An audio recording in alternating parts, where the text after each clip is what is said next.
તો સવારમાં આપણે ઓફિસ જવા નીકળી ગયા છે. વરસાદ બહુ જ હતો તો આજે તો પપ્પા મૂકવા આવવાના હતા. તો વચ્ચે રસ્તામાં હતા ને પપ્પાને કામ આવી ગયેલું એક અર્જન્ટ. તો વરસાદ તો બહુ ફૂલ હતો તો ફટાફટથી હું BRTSમાં જતો રહેલો ને વેધરની મજા લેતા લેતા આપણે ધીરે ધીરે જતા હતા કંપનીએ. તો ગાઈસ સવારના હું નીકળ્યો તો 10 વાગે અને અત્યારે વાગ્યા છે 12. ટ્રાફિક જ એટલો છે કે હું કંપની સુધી પહોંચી જ નથી શકતો. કાં તો પછી આજે બધા એવું ઈચ્છે છે કે આજે કોઈ કામ નહીં કરે એટલા માટે વરસાદ પડી રહ્યો છે. તો ગાઈસ તમે જોઈ શકો છો અહીંયા ભર વરસાદમાં સુપરમેન આવી ગયો છે અને આગળથી એક્ટિવા ઊંચી કરી નાખી છે. પાછળથી પાણી નીકાળી દીધું છે એક્ટિવામાંથી. હવે સુપરમેને નીચે મૂકી દીધું એક્ટિવા.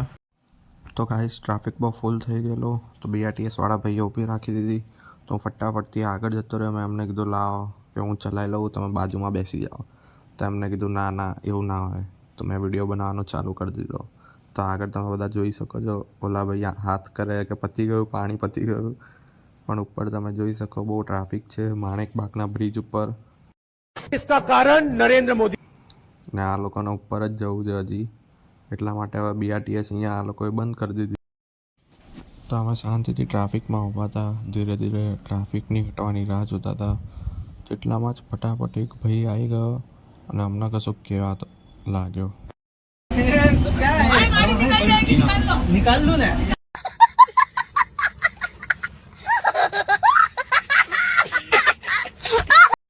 તો આ BRTSનો ડ્રાઈવરે તો મને બસ ચલાવવા ના આપી, પણ એમને કીધું કે એક કામ કરી શકું છું હવે.